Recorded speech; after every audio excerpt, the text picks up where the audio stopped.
It's a beautiful day in this neighborhood. A beautiful day for a neighbor. Would you be mine? Could you be mine? Sometimes when you walk into a classroom, you see rows of desks all facing the front. That's one way of learning, the way many of us know. But there's another kind of place, a room that looks a little different. Children move about, choosing their own work and learning in a way that feels right for them. The idea came from a caring doctor in Italy, Maria Montessori, who watched children closely. She noticed children are naturally curious and want to learn by themselves. They don't always need to be told what to do. Give them a safe, interesting place and they'll explore. The feeling is often calm and busy at the same time. You might see a young child carefully pouring water, concentrating very hard. In another corner, an older child may use bead chains to explore large numbers. It's about nurturing the whole person, hands, mind, and heart, and building a strong foundation for learning. Montessori classrooms are growing worldwide, and that feeling of trust is something worth celebrating. One of the things that makes a Montessori classroom special is who is in charge of the learning. You might think it's the teacher, but really, it's the child. This is called child-led learning, a simple but powerful idea. Children are encouraged to follow their interests and choose activities they want to work on. Am I interested in letters today? Do I want to polish a piece of wood? Do I want to learn the names of the continents? When a child chooses their own work, they are more engaged and focused. They aren't doing it because they were told to. They're driven by curiosity. Many Montessori rooms mix ages, often 3 to 6 together. Older children help younger ones, becoming leaders and reinforcing their learning. This builds a community feeling and important social skills. They learn patience, how to ask for help, and how to offer it kindly. It's a lovely way to grow up, learning and helping side by side, becoming good students and good people. That sense of community, it's something the world needs. In a traditional school, we often think of the teacher at the front, the person with the information. But in Montessori, the teacher's role is different, more like a gentle guide. Think of them as a gardener, tending to unique plants rather than forcing them to bloom all at once. They carefully observe each child to know what they're ready to learn next. When a child is ready, the guide gives a short, simple lesson, slow, deliberate movements. Then they step back and let the child explore and practice on their own. Most interactions are one-on-one or in small groups, not whole class lectures. They speak softly and calmly to create an atmosphere where concentration can flourish. They help when a child is stuck, but avoid doing the work for them. A gentle prompt like, "What do you think you could try next?" encourages independent problem solving. Guides prepare and maintain the environment so it's orderly and ready for discovery.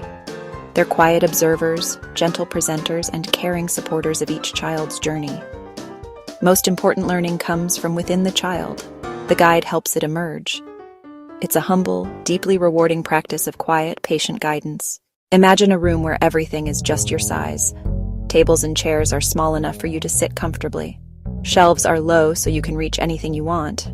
Pictures are tiny enough for small hands to hold. Built on the principle of freedom within limits, children can move and choose their work.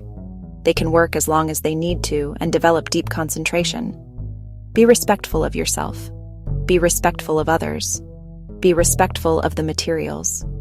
Classrooms are calm, filled with natural light, plants, wooden, and fabric materials, not cluttered or overstimulating. By caring for their classroom, children learn to care for their world. When finished, they put activities back exactly as they found them. This teaches order.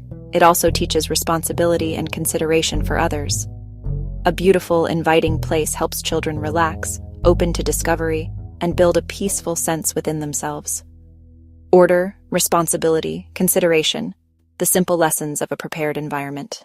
In Montessori, learning is something you do, not just something you listen to. Dr. Montessori believed young children learn best by touching, feeling, and moving things. Montessori materials are not toys. They are carefully designed tools that teach specific concepts.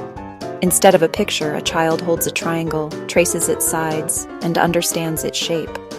Practical life is where children learn real-world skills: pouring, buttoning, polishing.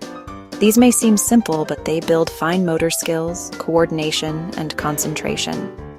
Sensorial materials refine sight, touch, hearing, smell, and even taste in supervised activities. One famous material is the pink tower, 10 cubes that get smaller and smaller. These materials are self-correcting.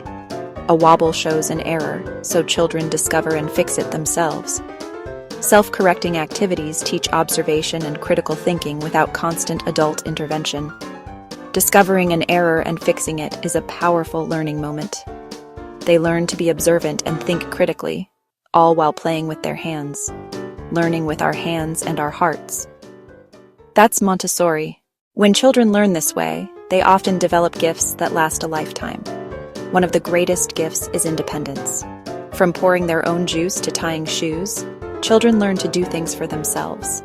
They take care of their classroom and learn responsibility. Montessori students often keep a deep curiosity. They see learning as an adventure.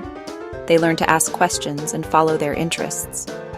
Long, uninterrupted work periods let children find a state of flow and deep concentration. They lose track of time because the work captivates them. That focus helps in music, science, problem solving, even into adulthood. Children also learn inner discipline, time management, and to complete what they start. They become helpful, cooperative, and respectful members of a classroom community. This discipline comes from within, not from fear of punishment.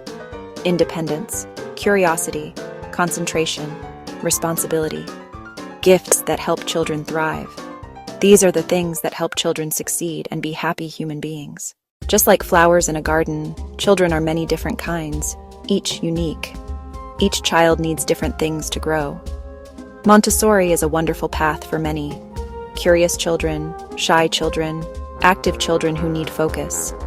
It can help a shy child find their voice, and an active child learn to focus. But Montessori is not perfect for every child or family. Some children may need more structure or specialized support, and often these schools are private and can be expensive. Access can be limited. That can be a sad, difficult reality for many families. I often wish these ideas could reach more schools: respect, independence, hands-on learning. We can listen to children, trust them, and celebrate their unique journeys. Montessori reminds us learning is not just filling heads with facts. It's about nurturing a spirit. It's about respect, love, and curiosity that lasts a lifetime.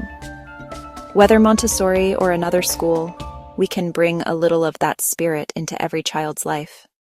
Because helping a child know they are loved and capable is the most important work.